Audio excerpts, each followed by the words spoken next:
ನೇತ್ರಾವತಿ ನದಿ ತೀರದಲ್ಲಿ ಶವ ಹೂತಿಟ್ಟ ಪ್ರಕರಣಕ್ಕೆ ಸಂಬಂಧಪಟ್ಟಂತೆ ಎಸ್ಐಟಿ ಅಧಿಕಾರಿಗಳಿಂದ 7ನೇ ದಿನ ಕೂಡ ಶೋಧ ಕಾರ್ಯ ನಡೆಯಿತು. ಪಾಯಿಂಟ್ 11ರಲ್ಲಿ ಎಸ್ಐಟಿ ಅಧಿಕಾರಿಗಳು ಶೋಧವನ್ನು ಮಾಡಿದರು. ಬಂಗ್ಲೆಗುಡ್ಡದ ಪಾಯಿಂಟ್ ನಂಬರ್ 11ರಲ್ಲಿ ಹುಡುಕಾಟ ನಡೀತಲ್ಲಿ ದೂರುದಾರನನ್ನು ಕರ್ಕೊಂಡು ಬಂದು ಪಾಯಿಂಟ್ ಶೋಧ ಕಾರ್ಯ ನಡೀತಲ್ಲಿ 6 ಅಡಿ ಗುಂಡಿ ತೋಡಿದ್ರೂ ಕೂಡ ಪತ್ತೆಯಾಗಿಲ್ಲ ಅವಶೇಷ. ಸುಮಾರು 2.5 ಗಂಟೆಗಳ ಕಾಲ ನಡೆದಿದ್ದಂಥ ಶೋಧ ಕಾರ್ಯ ಇದು. ಬಳಿಕ ಮಿನಿ ಹಿಟಾಚೆಯ ಮೂಲಕವಾಗಿಯೂ ಕೂಡ ಗುಂಡಿಯನ್ನು ಮುಚ್ಚಿಸಿದ್ದಾರೆ ಎಸ್ಐಟಿ.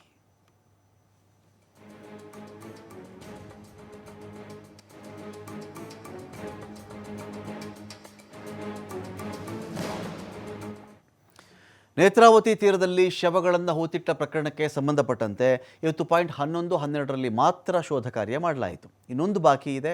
ನಾಳೆ ಶೋಧಕ್ಕೆ ತೀರ್ಮಾನವನ್ನು ಮಾಡ್ತೀವಿ. ದೂರುದಾರ ತೋರಿಸಿದ್ದಂಥ 13 ಜಾಗವನ್ನು ಗುರುತು ಮಾಡಿತ್ತು ಎಸ್ಐಟಿ. ಇವತ್ತಿನ ಶೋಧದಲ್ಲಿ ಯಾವುದೇ ಅಸ್ಥಿಪಂಜರ ಸಿಕ್ಕಿಲ್ಲ.